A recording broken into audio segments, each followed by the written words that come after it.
Pathology, ঠিক আছে, pathology আর FSM এই দুটোই পড়া হবে।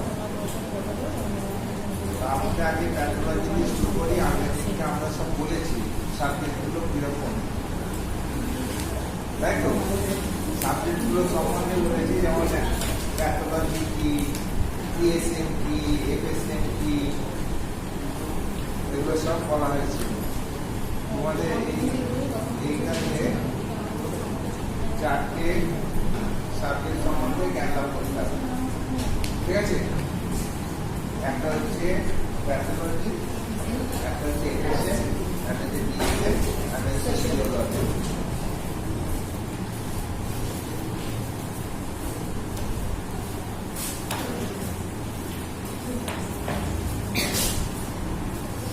তো আমরা একে একে তোমাদের সিলেবাস দিয়ে দিয়েছে তো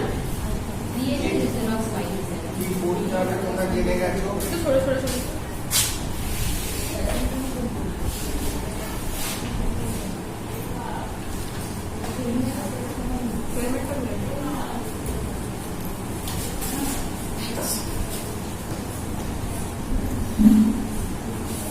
তো প্যাথোলজি কি পড়তে হবে? অ্যানিমিয়া, জন্ডিস, এডিমা, ইএসআর, রক্তের রিপোর্টগুলো দেখা, তার মধ্যে haematological examination of blood, routine examination of স্টুল, routine examination of urine. এই কতগুলো জিনিস প্যাথোলজিতে আমাদের জানতে হবে, ঠিক আছে?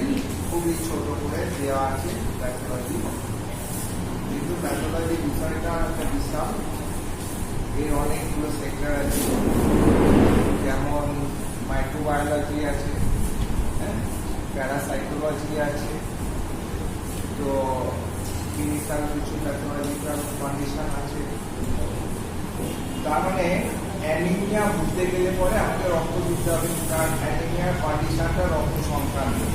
আমরা ফিজিওলজি পড়াচ্ছি যেটা বলেছিলাম, ব্লাডের একটা রিপোর্টগুলো তোমাদের জানতে হবে। ব্লাডের মেনলি হিমাটোলজিক্যাল এক্সামিনেশন যেটা, সেখানে কি কি জানতে হয় বলেছিলাম ফিজিওলজিতে, একটু করে আবার রিক্যাপচুলেট আমরা করবো।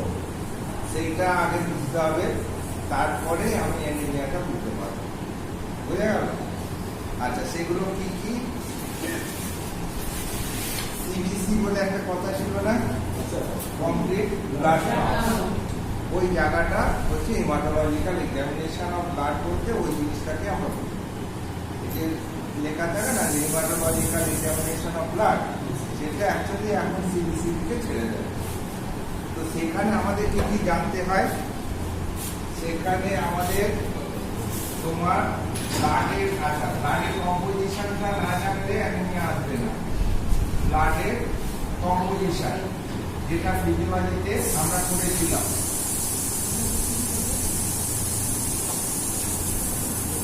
বলো ব্লাডের কম্পোজিশন কে বলে? হ্যাঁ বলো। ব্লাড দুটো ভাগে ভাগ করে দিচ্ছে, আগে বলে দিচ্ছে প্লাজমা কত বলেছে? 45%, ভুল বলে প্লাজমা হচ্ছে 55%, ঠিক আছে? আর হচ্ছে সেল হচ্ছে 45%, ঠিক আছে? তার মানে তোমার এই যে সেলগুলো আছে, এই সেলের যখন তোমার কমপ্লিট সেল কাউন্ট, ঠিক আছে, ব্লাডের যে সেল কাউন্ট, সেখানে তোমার আরবিসি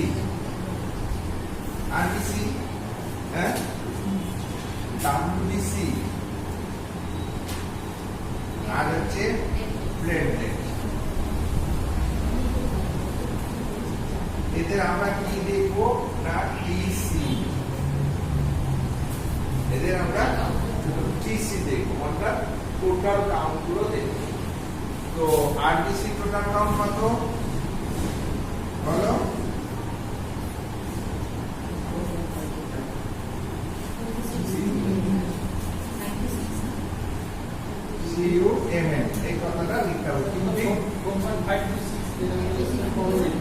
খুশি অ্যাভারেজ এখানে তোমার আমি যখন 6 লিখলাম এখানে 4 থেকে করব 4 থেকে 6 4 to 6 million per cubic millilitre ব্লাডে মানে 1 কিউবিক মিলিলিটার ব্লাডের মধ্যে অ্যাভারেজ 5 মিলিয়ন এটাকে অ্যাভারেজ রাখবে অ্যাভারেজ 5 মিলিয়ন তোমার আরবিসি থাকবে তবে জানবে যে এটা কাউন্টটা আরবিসির পরিমাণ নরমাল আছে ঠিক আছে এগুলি ধরে নাও মেয়েদের থেকে একটু কম থাকে সেই জন্য 4 to 5 মিলিয়ন মেয়েদের থাকে আর ছেলেদের 5 to 6 million per cubic millimetre of blood WBC টিসিতে দেখো কি না 5 থেকে 8 করে দাও 1000 THUSAN per CUMM of blood 1 cubic millimetre ব্লাডের মধ্যে তোমার ডাব্লিউবিসি থাকছে মাত্র 5 থেকে 8000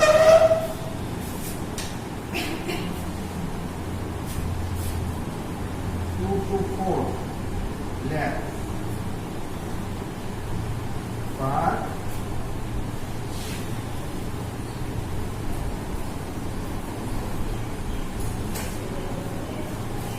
এই জিনিসটাকে আমরা বলবো টিসি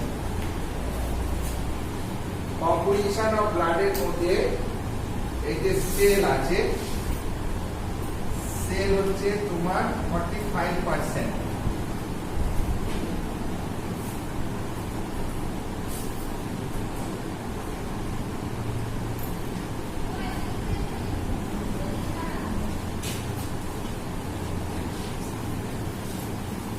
এইটাকে প্যাথোলজির ভাষায় কি বলবো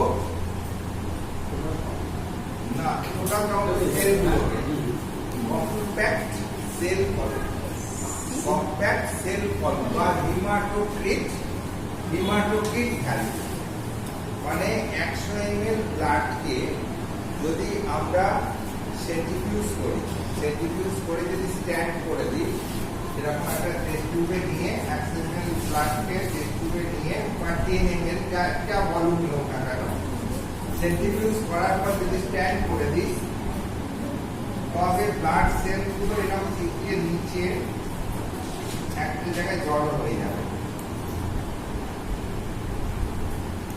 ঠিক আছে আর উপরে একটা স্বচ্ছ তরল পাওয়া যাবে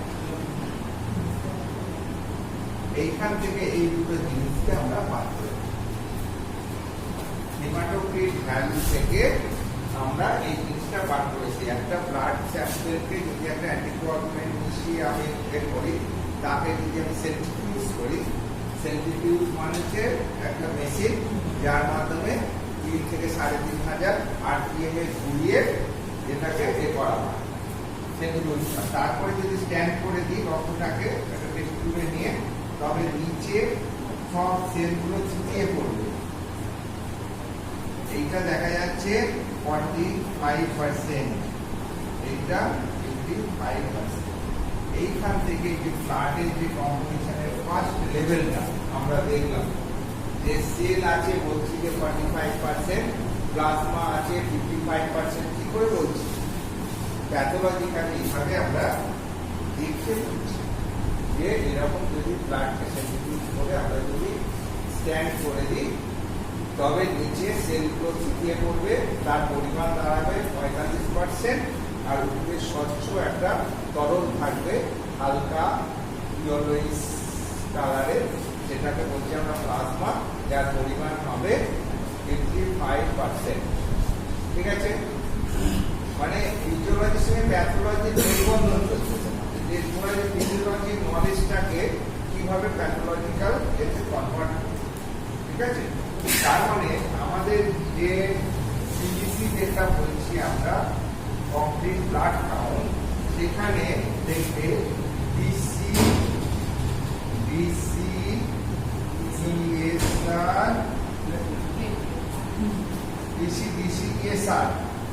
তাই তো তারপরে কি কি থাকে, হিমোগ্লোবিন পার্সেন্ট, এইচবি, তারপরে কি থাকে, পিসিভি,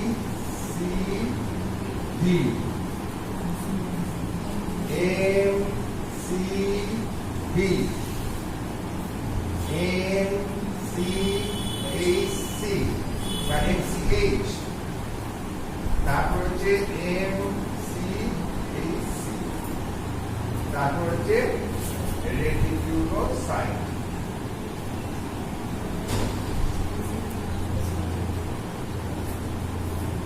এই সিবিসিটা যখন আমরা করতে দিচ্ছি তখন আমরা ব্লাডের এতগুলো জিনিস আমরা পেয়ে যাচ্ছি।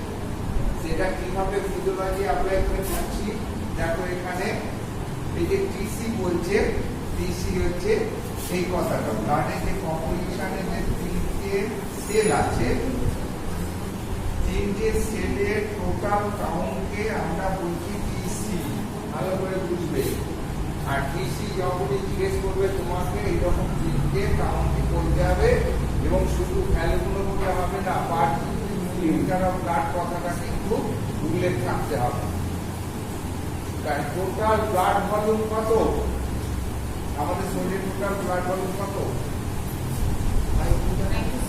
5 লিটার, বলুন এভারেজ 5 to 6 লিটার, মানে 5 লিটার রক্ত আছে আমাদের শরীরে, তার 1 কিউবিক মিলিমিটার ব্লাডে ওই পরিমাণ আছে। 5 লিটারে ধর কোথায় গিয়ে দাঁড়াচ্ছে চিন্তা করো, 1 কিউবিক মিলিমিটার ব্লাডে এই ভ্যালুগুলো আছে কিন্তু এইটা কিন্তু মাথায় রাখতে হবে। অনেকে যখনই জিজ্ঞেস করা হয় বলে 5 to 6 লিটার, তার কিছু বলে, কিন্তু কতটা পরিমাণ রক্তে কতটা আছে সেটা উল্লেখ করতে হবে।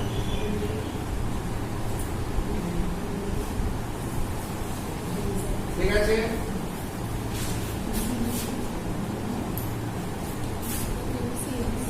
টিসি হয়ে গেল,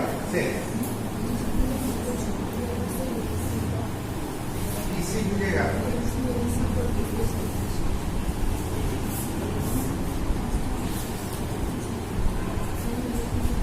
ডিসি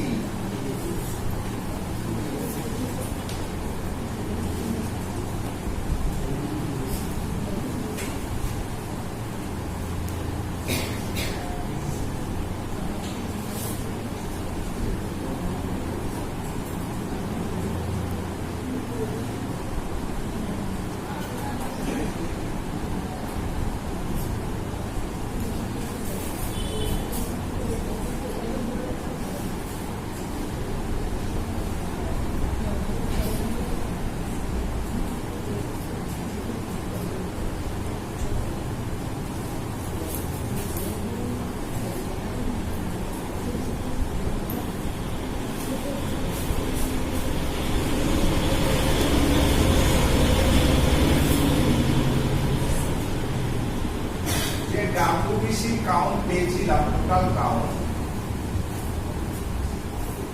5 থেকে 8,000 পার কিউবিক মিলিমিটার অফ ব্লাড। এই WBC গুলোকে অ্যানালিসিস করলে আমরা তার মধ্যে 5 রকমের সেল দেখতে পাই। এই 5 রকমের সেলকে আমরা যখন ইভ্যালুয়েট করি তখন তাকে বলছি আমরা ডিসি, ডিফারেন্সিয়াল কম্পাউন্ড। ডিসি মানে হচ্ছে ডাব্লিউবিসি কত প্রকার, ডাব্লিউবিসি কি কি পরিমাণে আছে সেটা জানার উপায় হচ্ছে আমাদের ডিসি। সেখানে মানে যত কাউন্ট যে 8,000, 5 থেকে 8,000 যে আছে তাদের পার্সেন্টেজে এটাকে আমাদের প্রকাশ করা হয়, তাদের পার্সেন্টেজটাতে এটা প্রকাশ করা হয়। সেই রকম দেখতে গেলে দেখা যাবে নিউট্রোফিল সবচেয়ে বেশি পরিমাণে আছে, 60 থেকে 70%, প্রায় যে কোনো স্বাভাবিক রক্তের পিকচারে 60 থেকে 70% নিউট্রোফিল থাকে। বেসোফিল থাকে সবচেয়ে কম, 0 থেকে 1%। বেসোফিল থাকে সবচেয়ে কম। তার মানে আমরা প্রথমে যে দুটো কথা লিখেছি, একটা হচ্ছে সর্বোচ্চ, একটা সর্বনিম্ন। ঠিক আছে। তারপরে থাকে তোমার লিম্ফোসাইট। লিম্ফোসাইট থাকে 20 থেকে 30%। ইওসিনোফিল থাকে 1 থেকে 4%। মনোসাইট থাকে 5 to 10%। এই যে কথাগুলো, এইটাকে আমরা এক কথায় বলছি ডিসি বা differential count.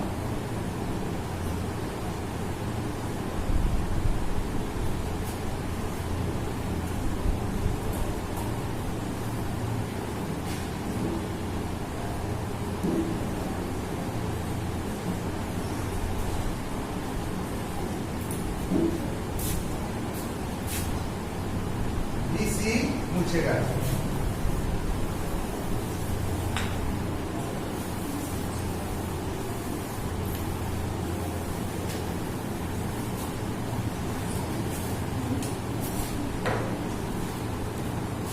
DC DC ESR.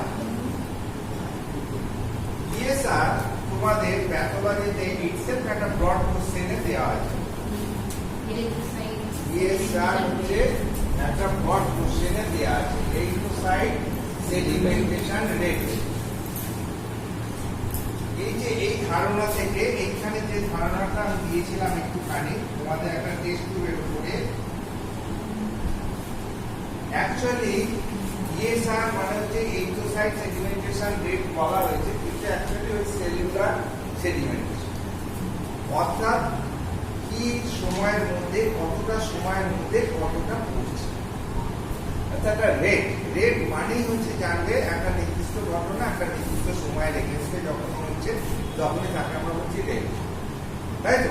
তার মানে যদি ব্লাডকে আমি ভেনাস ব্লাড তো আমরা সাধারণত কালেক্ট করি, ভেনাস ব্লাড নিলাম, তো এখানে আমি 2 ml ভেনাস ব্লাড ড্র করেছি, আর একটা anticoagulant sodium citrate 0.5 ml, half ml sodium citrate নিয়েছি, তাতে 2 ml ব্লাড দিয়ে একটা মিশিয়ে একটা স্যাম্পল বানিয়েছি।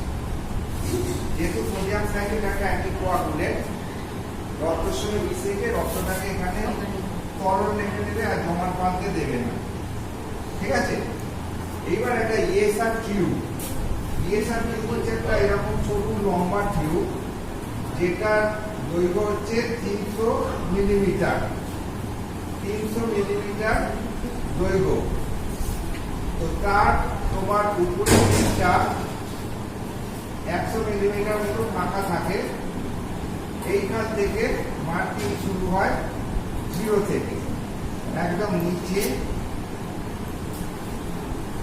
মুখটা এরকম সরু থাকে, এখানে থাকে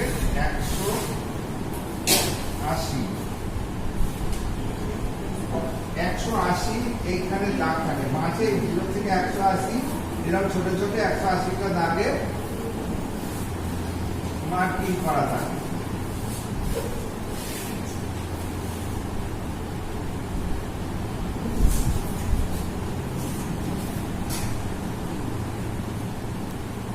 Zero, 1, 2, 3, 4, 5, 6 এরকম ভাবে মার্কিং করা থাকে 180। এবার এই টিউবটাকে এইটার মধ্যে এরকম ঘুরিয়ে দেওয়া হবে। ঘুরিয়ে দিলে এই প্রান্ত দিয়ে এবার কোনো সাকিং ইনস্ট্রুমেন্ট দিয়ে হোক বা মুখ দিয়ে হোক টেনে নেওয়া হলো এই 0 দাগ, সেই জন্য এতটা গ্যাপ থাকে।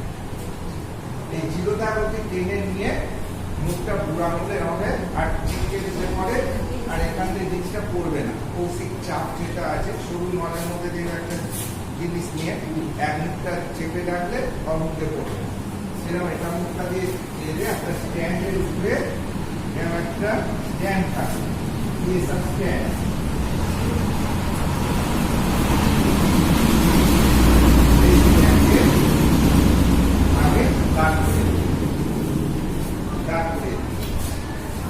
এইবার 1 ঘন্টা বাদে আমি দেখবো কি না এইখানে এই যে সরু ঘন তো কৌশিক ঘন এবং ভেতরে এটা আসলে কিন্তু অনেক কিন্তু ভেতরে একটা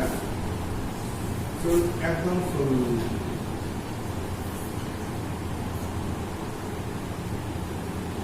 এইখান মধ্যে রক্ত নেওয়া ছিল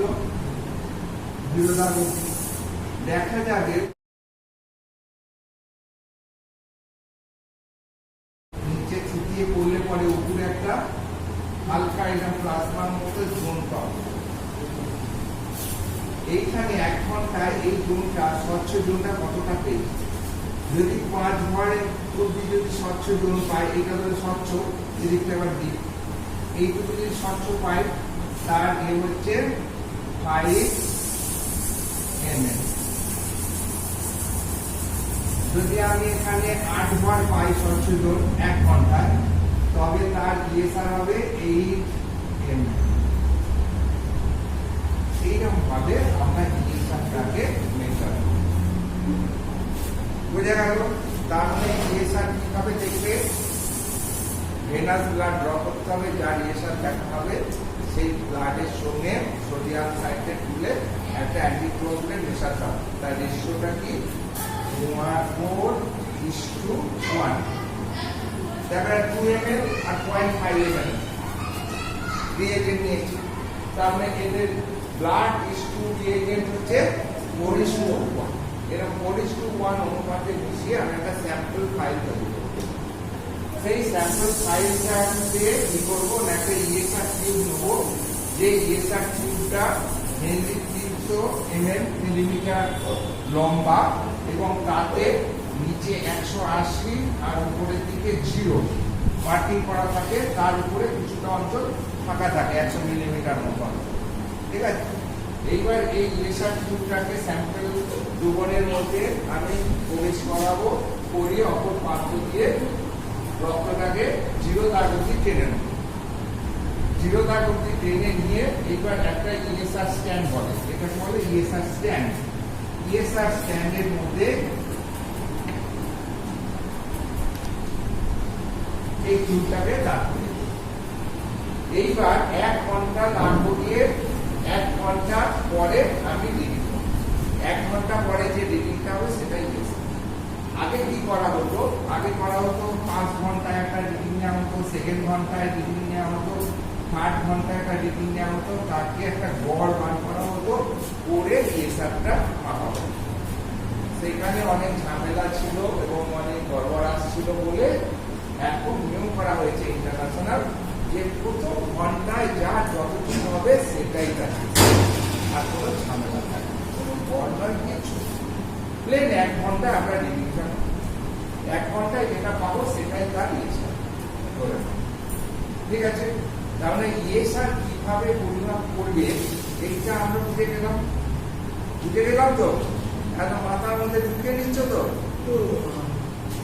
এইবার ইএসআই মানে তোমার ভ্যালু কি, ইএসআই ইম্পর্টেন্স গুরুত্বটা তোমাকে লিখতে হবে।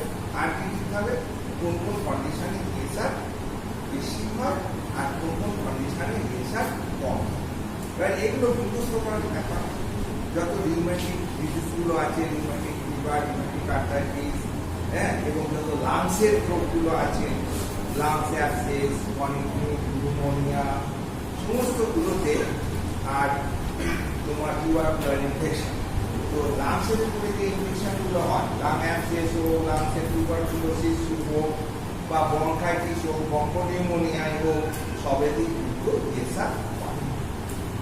আর কিছু ক্যান্সারাস কন্ডিশন আছে, সেখানেও ইএসআর অনেক বেড়ে যায়। তো সেইগুলো মধ্যে মাল্টিপল মায়োলোমাইটোসিস বলে একটা কন্ডিশন আছে, যেটা সবচেয়ে বেশি ইএসআর হয়। আর যেখানে দেখবে তোমার রক্তের ঘনত্ব বেড়ে গেছে, আরবিসি পরিমাণ বেড়ে গেছে, বা সিভিয়ার ডিহাইড্রেশন হয়েছে, কনসেন্ট্রেশন, যত রক্ত ঘন হয়ে যাবে ইএসআর এর রেটটা তত তোমার মানে কম করে যে করবে। সেই জন্য পলিসাইথেমিয়া রুব্রা ভেরা বলে একটা কন্ডিশন আছে, যেখানে আরবিসি কাউন্ট বেড়ে যায়, বুঝতে পেরেছো। তারপরে হচ্ছে তোমার সিভিয়ার ডিহাইড্রেশন, যেখানে খুব জল বেশি পরিমাণে বেড়ে যাওয়ার জন্য হিমো কনসেন্ট্রেশন হয়ে যায়। বুঝলে এইসব কন্ডিশনগুলোতে প্রেশারটা কম বুঝলে কখন বাড়বে কখন কমবে সেগুলো মুখস্থ ব্যাপার মানে নোট দিয়ে দেওয়া থাকবে সেখানে দেখবো অসংখ্য রোগের নাম লেখা আছে যতগুলো পারবে মুখস্থ করবে তার মধ্যে বেসিক আইডিয়াটুকু আমি দিয়ে দিলাম দেখবে লাংসের যত প্রবলেম আছে আর রিউম্যাটিক ব্যাপারগুলোতে এবং কিছু ব্লাড সেল ঘটিত ক্যান্সারে এই প্রেশারের পরিমাণগুলো বেড়ে যায় এই তিনটে বেসিক আছে সেখানে যে সব রোগগুলোর নাম তুমি পেয়ে যাবে কিন্তু মেন কথা কি হচ্ছে এর গুরুত্বটা কি প্রেশারের গুরুত্বটা একটা তোমার টিবি হয়েছে খুব সংক্ষেপে যেটা তোমরা বোঝো সেটা দিয়ে উদাহরণ টিবি মানে হচ্ছে টিউবারকিউলোসিস জীবাণুটার নাম কি হ্যাঁ যক্ষা রোগ তার কোন জীবাণু দ্বারা হয় এটা এর অপশন দিল এর যে জীবাণুটা সেটা তোমার ভাইরাস ব্যাকটেরিয়া প্যারাসাইট আর হচ্ছে টক্সোপ্লাজমোসিস ব্যাকটেরিয়া ভেরি গুড খুব সঠিক আনসার ব্যাকটেরিয়া এইবার বলো ব্যাকটেরিয়াটার নাম বলো ঠিক বলছে হ্যাঁ পুরো নাম কি Mycobacterium tuberculosis Mycobacterium tuberculosis TB bacteria বা টিবি জীবাণুর নাম হচ্ছে মাইকোব্যাকটেরিয়াম টিউবারকিউলোসিস এই জীবাণুটা কিভাবে শরীরে প্রবেশ করে এগুলো কমন ব্যাপার হেলথ সম্বন্ধে জানতে গেলে সেগুলোতে একটা প্রাইমারি হেলথ কর্মীরাও জানে আশা কর্মীরাও জানে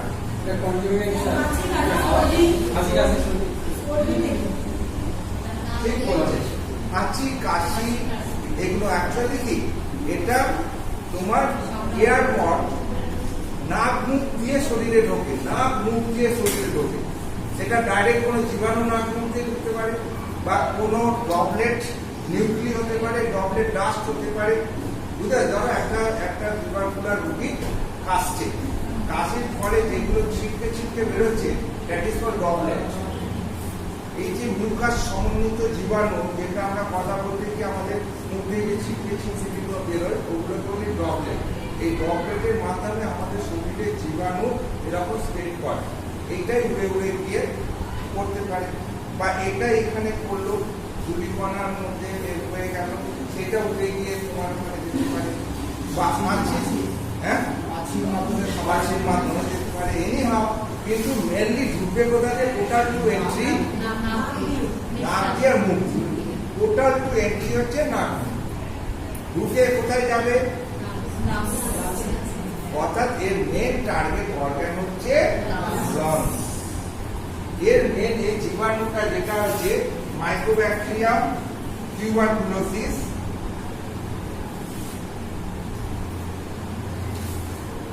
এ হচ্ছে একটা গ্রাম পজিটিভ রড শেপের ব্যাকটেরিয়া বুঝতে পেরেছো গ্রাম পজিটিভ রড শেপের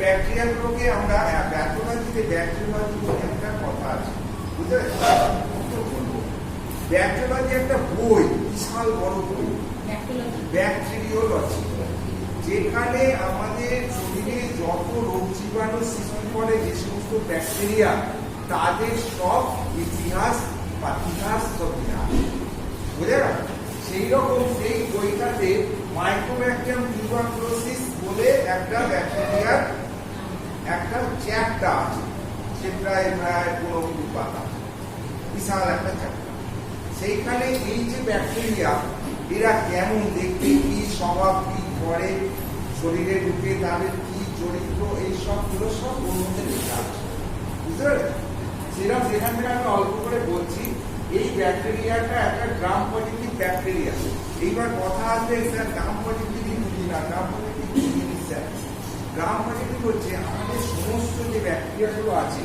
সেই ব্যাকটেরিয়াগুলোকে দুটো ভাগে আমরা ভাগ করি একটা হচ্ছে মর্ফোলজিক্যাল মানে চেহারা তোমার ফর্সা দেখতে হোক কালো দেখতে হোক লম্বা দেখতে হোক পেটে দেখতে হোক গোল দেখতে হোক লম্বা দেখতে এই যে আকার এই আকারকে বলি আমরা মর্ফোলজি এই মর্ফোলজি দেখে আমরা একটা সেল ইনভলভ করেছি, যাকে বলছি আমরা মর্ফোলজিক্যাল ক্লাসিফিকেশন। সেখানে আমরা কি দেখছি, সমস্ত ব্যাকটেরিয়াগুলোর আকৃতি অনুযায়ী আমরা কতগুলো ভাগে ভাগ করছি। কিছু ব্যাকটেরিয়া দেখছি এরকম গোল গোল কয়েনের মতো, তাদেরকে আমরা নাম দিচ্ছি কক্টাস। ঠিক আছে, কিছু ব্যাকটেরিয়া দেখছি এরকম রডের মতো, লম্বা লম্বা রডের মতো, রড শেপের, তাদেরকে আমরা নাম দিচ্ছি ব্যাসিলাস। কিছু ব্যাকটেরিয়া দেখছি এরকম কমার মতো দেখতে, তাদেরকে নাম দিচ্ছি ভিব্রিয়স। কিছু ব্যাকটেরিয়া দেখছি এরকম, তাদের নাম দিচ্ছি স্পাইরাল। আর কিছু আছে একটা স্প্রিংয়ের মতো পেঁচানো, তাদের দ্বারা স্পাইরোকিট। তো এই এতগুলো ভাগে এদেরকে আকৃতি অনুযায়ী ভাগ করছে। এবার এতে অনেক ঝামেলা হচ্ছে দেখে গ্রাম সাহেব বলে একজন বিজ্ঞানী, তিনি একটা স্টেন আবিষ্কার করেন। এই স্টেনের মজা হচ্ছে সমস্ত ব্যাকটেরিয়াগুলো তাদের যে তোমার এই সুগার আউটার যে স্ট্রাকচার হোল, সেই স্ট্রাকচারের মধ্যে দিয়ে কিছু স্টেনকে তারা স্টেনের ভেতরে ঢুকিয়ে দিতে পারে কিছু ব্যাকটেরিয়া, আর কিছু ব্যাকটেরিয়া পারে না। যারা এই গ্রাম স্টেনটাকে ধরে রাখতে পারে তাদেরকে বলছি আমরা গ্রাম পজিটিভ, যারা ধরে রাখতে পারে না তাদেরকে বলি আমরা গ্রাম নেগেটিভ। খুব সোজা হয়ে গেল। সেই জন্যে এই যে যত ব্যাকটেরিয়া আছে এদের অনলি দুটো সেক্টরে আমরা ভাগ করে নিতে পারি, একটা হচ্ছে গ্রাম পজিটিভ। তার মধ্যে মর্ফোলজিক্যালি যেহেতু এটা রড শেপের, সেই জন্য এটা একটা ব্যাসিলাস। আর স্টেন ওয়াইজ, গ্রাম স্টেন ওয়াইজ এটা গ্রাম স্টেনকে ধরে রাখতে পারে, তাই এরা হচ্ছে গ্রাম পজিটিভ। তার মানে মাইক্রোব্যাকটেরিয়াম টিউবারকুলোসিস যে কিনা টিবি রোগটা সৃষ্টি করে, তার স্টেনিং প্রপার্টি অনুযায়ী তার চরিত্রটি gram positive bacillus. Gram positive bacillus বোঝাতে পারবো ব্যাসিলাস কি আর গ্রাম পজিটিভ কেন। এইবার কথা হচ্ছে এই যে মাইক্রোব্যাকটেরিয়াম টিউবারকুলোসিস, এ তো শরীরে কিভাবে ঢুকলো সেটা আমরা জানলাম, এর চরিত্রগত স্টেনিং প্রপার্টি এবং মর্ফোলজি জানলাম। ঠিক আছে, স্টেন প্রপার্টি অনুযায়ী এটা হচ্ছে গ্রাম পজিটিভ, মর্ফোলজি ওয়াইজ সেটা হচ্ছে একটা ব্যাসিলাস, মানে রড সেল। বুঝে নিলাম। শরীরে কোথা থেকে এন্ট্রি মানে শরীরের ভেতরে কোথা থেকে ঢুকছে, নাক মুখ দিয়ে ঢুকলো। ওদের মেন টার্গেট অর্গান হচ্ছে লাংস। কেন না, এই যে গ্রাম পজিটিভ ব্যাকটেরিয়াগুলো এরা তো একটা জীব, তাদের তো একটা পছন্দ অপছন্দের ব্যাপার আছে। কেউ বলবে আমি স্যার খুব মুরগির মাংস খুব ভালো খাই, বলে খাসির মাংস ভালো খাই, ওরা মাংসই খায় না, নিরামিষ ভালোবাসে। যেরকম বলবে তোমার পছন্দের ব্যাপার আছে। সেরকম মাইক্রোব্যাকটেরিয়াম গ্রাম শেপের যে টিউবারকুলার ব্যাসিলাসগুলোর মেন খাবার হচ্ছে স্পঞ্জি প্যারেনকাইম। স্পঞ্জের মধ্যে প্যারেনকাইম আর নরমগুলো বেশি ঘুরে ঘুরে আরাম করে খায়। সেই জন্য এরা ঢুকছে, ঢুকে লাংসে, আমাদের শরীরে যত অর্গান আছে দেখবে স্পঞ্জি প্যারেনকাইমাদের তৈরি একমাত্র অর্গান হচ্ছে লাংস। ফুসফুস, ওরা সেখানে ঢুকে ফুসফুসের মাথা বাঁধে, আর ফুসফুসের ওই প্যারেনকাইমা সেলগুলোকে ঘুরে ঘুরে গিয়ে গাঁঠা তৈরি করে, মানে ক্যাভিটি তৈরি করে, যাকে বলি আমরা টিউবারকুলার ক্যাভিটি, যেটা এক্স-রে করলে পরে এক্স-রে প্লেটের মধ্যে ওই ক্যাভিটিটা আমরা দেখতে পাই। বুঝতে পেরেছো? এর পরে কিন্তু ওরা ওখানে থাকে না, ওরা বিভিন্ন জায়গায় বিভিন্ন ভাবে স্প্রেড করতে পারে, কিন্তু প্রাইমারিলি ওরা এফেক্টেড করে লাংস থেকে। ওরা ব্রেনে যেতে পারে, লাংস থেকে ওরা লিভারে যেতে পারে, লাংস থেকে ওরা ইন্টারেস্টকে এফেক্ট করতে পারে, ওভারিকে এফেক্ট করতে পারে, ইন্টেস্টাইনকে এফেক্ট করতে পারে, ইভেন বোনসকেও এফেক্ট করে দিতে পারে। ওরা বোন নেই। বুঝতে পেরেছো? তার মানে কি, ওগুলো তাদের সেকেন্ডারি স্প্রেডিং এফেক্ট। তো যাই হোক না কেন, একটা ধরো টিবি রোগ হয়েছে একটা লোকে, বুঝবো কি করে? প্রাইমারিলি তো কিছু সাইন সিম্পটম থাকবে, সেখানে আমাদের আশা কর্মীদের শিখিয়ে রাখা আছে, এএনএম দিদিমণিদের সব শেখানো আছে যে এই জিনিসগুলো দেখলে তোমরা এই করবে। বুঝতে পেরেছো? সেই কি কি জিনিসগুলো দেখলে আমার সন্দেহ হবে যে ওর টিবি হয়নি, তো সেগুলো বলো। এগুলো সবাইকে জানতে হবে। জ্বর, ইয়েস, হবে। কাশির সঙ্গে জ্বর জ্বর যখন বলছো বলবে জ্বর হবে কিন্তু 2 সপ্তাহ অধিক, 15 দিনের অধিক। 15 দিন একটা মার্কিং জোন করে দেওয়া আছে, ভালো করে বুঝুন। যে শরীরের মধ্যে জ্বর হচ্ছে 15 দিনের অধিক জ্বরটা চলছে, জ্বরটার চরিত্রটা কেমন? হেক্টিক ডাইস, মানে ঠিক ইভিনিং এ আসছে, সারা রাত থাকছে, ভোরবেলা ঘাম দিয়ে ছেড়ে যাচ্ছে। সন্ধ্যের দিকে আসছে, সারা রাত থাকছে, ঘাম দিয়ে ছেড়ে যাচ্ছে। জ্বরটা চরিত্র মাইল্ড, খুব বেশি নয়, 100-101। বুঝতে পেরেছ? এইরকম একটা হালকা জ্বর আসছে, প্রতিদিন সন্ধ্যেই আসছে। কোনো প্যারাসিটামল জাতীয় ওষুধে এই জ্বরটা কন্ট্রোল হচ্ছে না, কমছে না। 1 নম্বর পয়েন্ট। 2 নম্বর পয়েন্ট কি? Very good. কাশি হচ্ছে, কাশিটা 15 দিনের অধিক ধরে চলছে, সিম্পল কাফ সিরাপ গুলো সেই কাশিকে রিলিফ দিতে পারছে। 2টো পয়েন্ট গেল। 3 নম্বর, এবার কাশির সঙ্গে বলবে, কাশির সঙ্গে কাশতে কাশতে কাশির সঙ্গে রক্ত করতে পারে, সেটা কাশির মধ্যে মিলে গেল। 3 নম্বর, অসংখ্য রোগ আছে সেখানে খিদে কমে যাবে। টিউবারকুলোসিসের পয়েন্টটা বলতে হবে। ইয়েস, 3 নম্বর পয়েন্টে বলতে হবে ওয়েট। আগে যা ওয়েট ছিল আস্তে আস্তে ওয়েট কমে যাচ্ছে, তাকে তেল দেখতে লাগছে, রুক্ষ সূক্ষ্ম লাগছে এবং ওজনটা কমে যাচ্ছে। এই 3টে ভাইটাল যদি সিমটম তার মধ্যে থাকে তবেই আমাদের টিবি বলে সন্দেহ করতে হবে এবং তখন আমাদের কি করতে হবে? টিবি হয়েছে কিনা তার ইনভেস্টিগেশন করতে দিতে হবে। ঠিক আছে? তার মানে কি এর ইম্পর্টেন্স কি বললাম? এই যে আমরা তখন টেস্ট করতে দেবো, সেখানে আমরা রক্ত পরীক্ষা করতে দেবো। রক্তের মধ্যে কি পাবো? এই ইএসআর আর হচ্ছে লিউকোসাইট। যে কোনো ইনফেকশনে জানবে লিউকোসাইট, লিউকোসাইট মানে এই যে এদেরকে এক কথায় আমরা লিউকোসাইট বলি। এই কথাটাও জানতে হবে। এই যে আরবিসি কে, এই ডাব্লিউবিসি কে আমরা লিউকোসাইট বলি এক কথা, তাই তো? এই লিউকোসাইট, লিউকোসাইটোসিস বলে একটা প্যাথোলজিক্যাল কথা আছে। লিউকোসাইটোসিস মানে হচ্ছে লিউকোসাইট কাউন্ট বেড়ে যাওয়া। লিউকোসাইট কাউন্ট কত বলেছি? 5 থেকে 8,000, 10,000, 12,000, 16,000 লিউকোসাইট হয়ে যাচ্ছে। ঠিক আছে? ইএসআরটা তোমার 2 থেকে 5 হচ্ছে ছেলেদের, 5 থেকে 10 হচ্ছে মেয়েদের। হ্যাঁ, ইএসআর বেড়ে 20 হয়ে গেছে, 25 হয়ে গেছে। ইএসআরটা বেড়ে গেছে, তার মানে আমি কি দেবো? ইনভেস্টিগেশনে এক্সামিনেশন অফ ব্লাড দেবো। এক্সাম অফ ব্লাড, ব্লাডের মধ্যে মেনলি ইএসআর আর হচ্ছে এই পিসিবিসি ইএসআর দিয়ে দিয়েছি। সেখানে আমি বা আমি সিবিসি দিয়েছি, সব দিয়েছি। দিয়ে দেখছি যে ওর মধ্যে ওখানে দেখছি রিপোর্টটার মধ্যে ইএসআরটা বেশি আছে আর লিউকোসাইট কাউন্টটা বেশি আছে।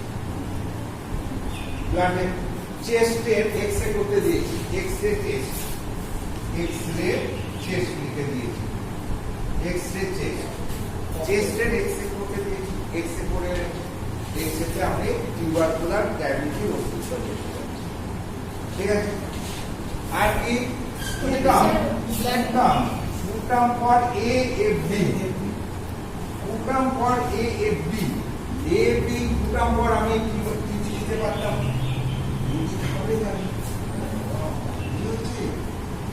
জানতে দিলাম। সেই জন্য এই যে গ্রাম পজিটিভ এদেরকে আমরা বলি acid fast bacilli, acid fast bacillus.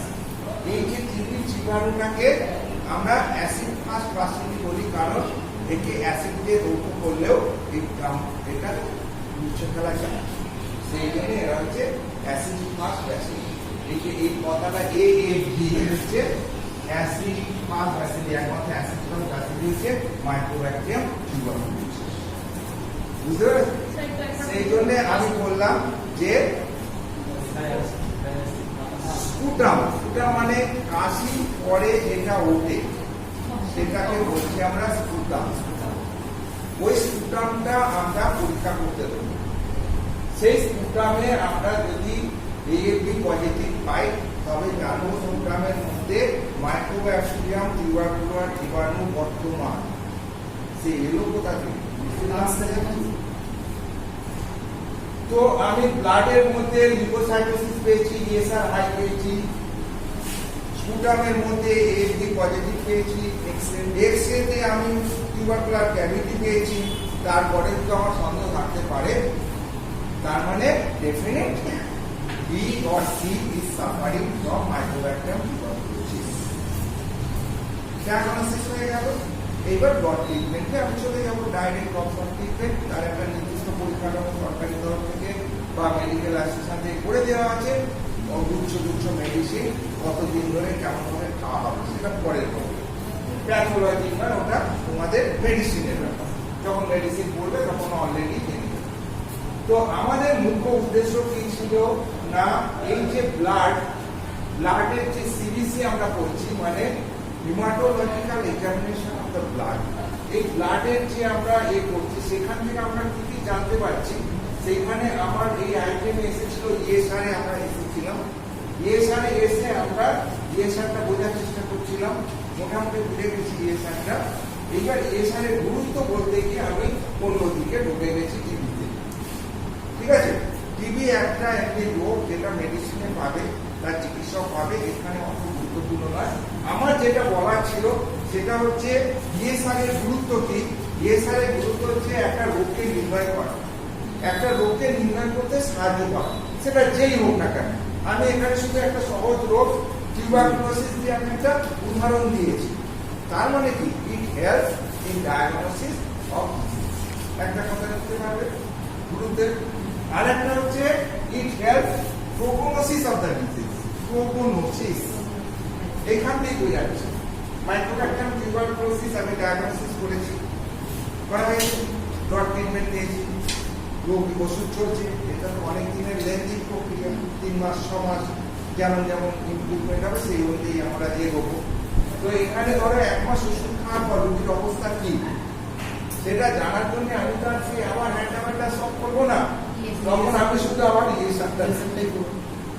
ESR-টা যখন ডায়াগনোসিস করেছিলাম ছিল 25, 1 মাস ওষুধ খাওয়ার পর ESR হিসেবে আমি 8। তাহলে কি বুঝলাম, যে ওষুধ রেসপন্স করছে, রোগী গুড গোয়িং, মানে রোগীটা অ্যালার্জি সঠিক পথে যাচ্ছে, চিকিৎসা আরো চলবে। এই যে ঘটনাটা, এটাকে বলছি আমরা প্রোগনোসিস অফ দ্য ডিজিজ। যে একটা রোগ ডায়াগনোসিস করলাম, তার চিকিৎসা শুরু করলাম, একটা নির্দিষ্ট সময় পর সে কতটা ইমপ্রুভ করলো সেটা জানাকে বলছি আমরা প্রোগনোসিস। তাকে জানাকে বলছি আমরা প্রোগনোসিস। এই ESR প্রোগনোসিস করতে হেল্প করে, ডায়াগনোসিস করতে।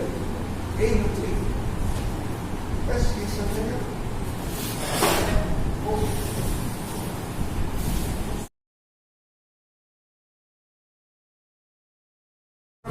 মেডিসিনে পড়বো।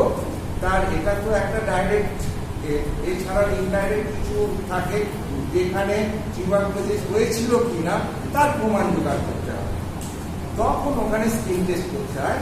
ওই স্কিন টেস্টের মধ্যে একটা হচ্ছে মানচিত্র। এটা একটা স্কিন টেস্ট মানে হাইপার সেন্সিটিভিটি টেস্ট।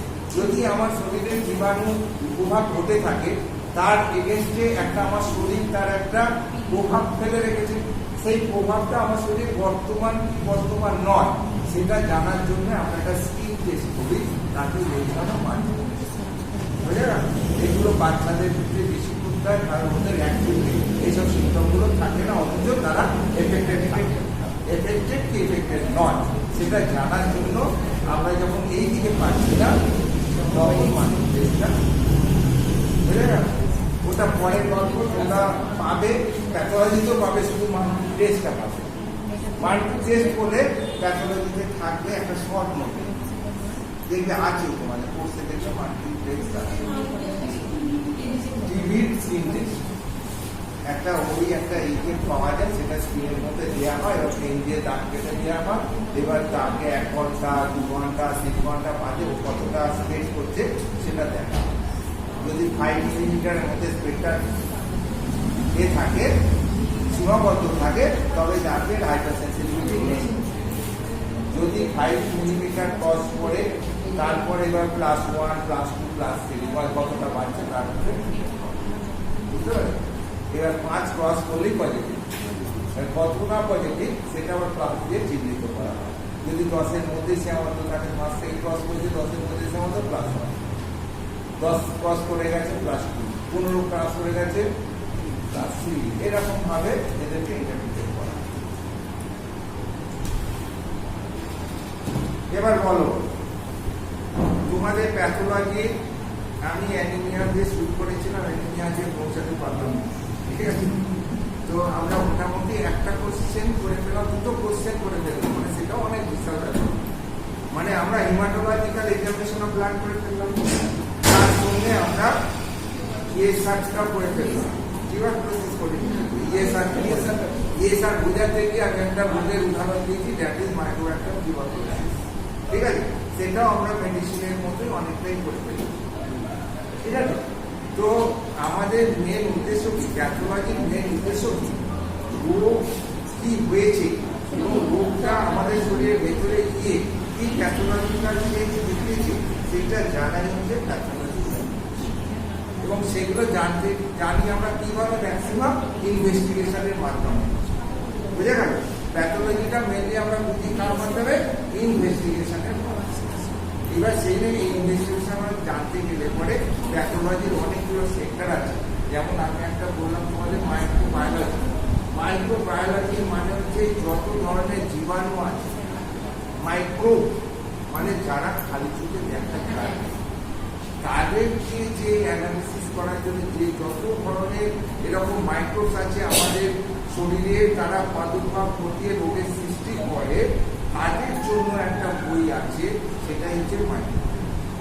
সেখানে ভাইরাস আর ব্যাকটেরিয়া যাদের আমরা চোখে দেখতে পাই সেগুলোই আছে। সেটা তো এক্স এর বড় কি ব্যাপারে জানতে হবে, একটা হাড় ভেঙে গেলে বললাম তো, এক্স এতে আমরা টিউবারকুলোসিস পাবো, পেজিনেস পাবো, বিভিন্ন ধরনের ডায়ালিটিশন পাবো, মানে ব্রঙ্কিয়াল ঝিল্লির মধ্যে তার যে জীবাণুগুলো ঘটিয়েছে তার একটা পাবো, স্পট পাবো, এরকম বিভিন্ন জিনিস আছে, থিঙ্কিং আছে, সেগুলো তুমি আরো ভালো পাবে প্র্যাকটিস অফ মেডিসিনে। টিউবারকুলোসিস রোগটা যখন তুমি স্টার্ট করবে, আমরা এখানে বারবার বলছি, এখানে আমরা কোনো রোগ জীবাণু মানে কোনো রোগ সম্বন্ধে স্টাডি করছি, আমরা প্যাথোলজি স্টাডি করছি। প্যাথোলজি প্রতিটা রোগের পেছনেই একটা প্যাথোলজি দাঁড়িয়ে আছে। প্যাথোলজি মানে হচ্ছে ওয়ার্ল্ডটার পেছনে যে কোনো একটা জীবাণু আমাদের শরীরে ঢুকছে, ঢুকে কি করছে, আমাদের ফিজিওলজিটাকে সে অল্টার করে দিচ্ছে, চেঞ্জ করে দিচ্ছে, যার জন্যে আমাদের শরীরে কিছু অস্বস্তি প্রকাশ পাচ্ছে। এই মাথা যন্ত্রণা হচ্ছে, বুকে যন্ত্রণা হচ্ছে, এই যে কাশি হচ্ছে, এই যে জ্বর হচ্ছে, এই যে অল্টারেশন আগে ছিল না। আমি তো দিন সুস্থ আছি, কথা বলে যাচ্ছি, আমার মাথা আছে না, পেট আছে না, মুখ আছে না, হাত আছে, আমরা তো কিছুই জানি না। কিন্তু যখনই আমার মাথাটা টিসপিস করছে তখনই জানছে আমার মাথা আছে, আমার হাতটা যখন যন্ত্রণায় ছিঁড়ে খাচ্ছে ভাবছে আমার গ্রাম আছে, যখন নোকের কোণে টিপি করি তখন ভাবছে আমার একটা নোক আছে, নাহলে আমি কিছুই জানি। মানে আমি এখন সুস্থ আছি, শরীরটা মানে হারমোনিয়াসলি প্লে করছে, হাইড্রোলিটি আমার চাঙ্গা আছে, আমি আমার এটাকে এমপ্লয় করছি বিভিন্ন কাজে। কিন্তু যখনই কোনো প্যাথোজেন আমার শরীরে এফেক্ট করবে, তখনই আমার এই যে হারমোনিয়াস যে প্লেইং হচ্ছিল, ফিজিওলজি একটা ওয়েলবিং চলছিল, তাতে ধাপা বসে। তার ফলে কি হবে, কিছু ডিসঅ্যাগ্রিয়েবল সাইন সিমটম আমি ফিল করব। এটাই এক একটা রোগের picture. That is the clinical presentation of A disease. একটা যখন রোগ হয় তাদের এক এক ধরনের প্রেজেন্টেশন, যেমন একটা টিবি হয়েছে, টিবি হলে তার প্রেজেন্টেশন আমি বলে দিলাম যে তার ফুসফুস করে রাখতে রাখতে জ্বর আসবে, তার একটা শুকনো কাশি থাকবে, সবটা আসবে, কাশিটাও এরকম কাশ সিরাপ দ্বারা ভালো হবে না, কাশির সঙ্গে স্পুটাম থাকবে, স্পুটামের রক্তের চিপ থাকতেও পারে, নাও থাকবেই এমন কোনো কথা নেই কিন্তু, ঠিক আছে। তো রক্তের চিপ থাকতে পারে, হ্যাঁ, এইরকম আস্তে আস্তে সে রোগা হয়ে যাচ্ছে, যে তার গ্ল্যামার ছিল সেটা আস্তে আস্তে নষ্ট হয়ে যাচ্ছে, সেটা আমাদের পেলনেস এসে যাচ্ছে, রুক্ষ শুক্ষ হয়ে করছে, আস্তে আস্তে জীর্ণ শীর্ণ হয়ে যাচ্ছে। এরকম আগে ওই 15 দিন আগে তোমার ওজন ছিল 65 কিলো, 15 দিনের মধ্যেই তার ওজন কমে 60 কিলো হয়ে গেছে। কিন্তু এতটা হট করে কমে যাওয়া এগুলো তো ভালো জিনিস নয়। তার মানে ক্ষয় রোগ কিছু একটা তো ঘটছে, সেটা ক্যান্সার হতে পারে, সেটা টিবি হতে পারে, সেটা এইডস হতে পারে। এইরকম ভারী ভারী রোগগুলোতে সবেতেই কিন্তু ওয়েট লস আছে, এইরকম থিনিং হয়ে যাওয়ার সব ব্যাপার আছে।